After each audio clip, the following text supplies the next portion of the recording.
Magkaiba talaga ang mindset ng isang independent at saka dependent. Ito kasi ang mindset ng mga taong hindi hindi sila palaasan 'no.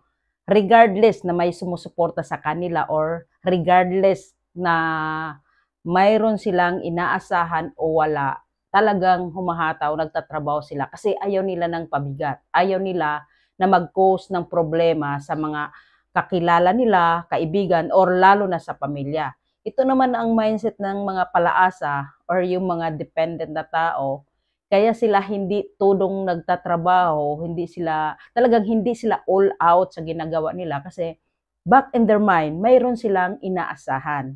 Back in their mind, mayroon namang sumusuporta, mayroong magbibigay, kung magkaproblema, iniisip nila may tumutulong naman, mayroon naman akong hinga ng tulong. So that's why hindi sila makapagbigay ng all out na trabaho or hataw talaga, no? So, magkakaiba talaga sila. So, meaning, yung palaasa as in pitiks-pitiks lang, no? Pero yung independent as if wala silang inaasahan, as if kailangan nilang humataw kasi ayaw nilang magiging pabigat, ayaw nilang magiging cause ng problema.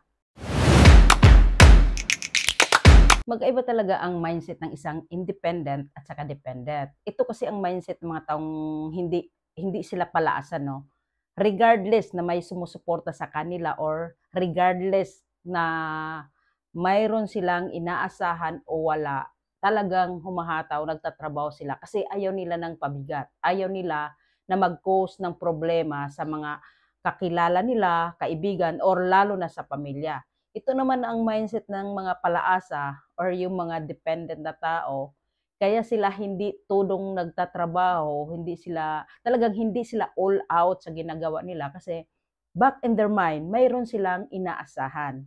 Back in their mind, mayroon namang sumusuporta, mayroong magbibigay, kung magkaproblema, iniisip nila may tumutulong naman, mayroon naman akong hinga ng tulong. So that's why hindi sila makapagbigay ng all out na trabaho or hataw talaga, no? So, magkakaiba talaga sila. So, meaning yung palaasa as in pitiks-pitiks lang, no? Pero yung independent as if wala silang inaasahan, as if kailangan nilang humataw kasi ayaw nilang magiging pabigat, ayaw nilang magiging cause ng problema.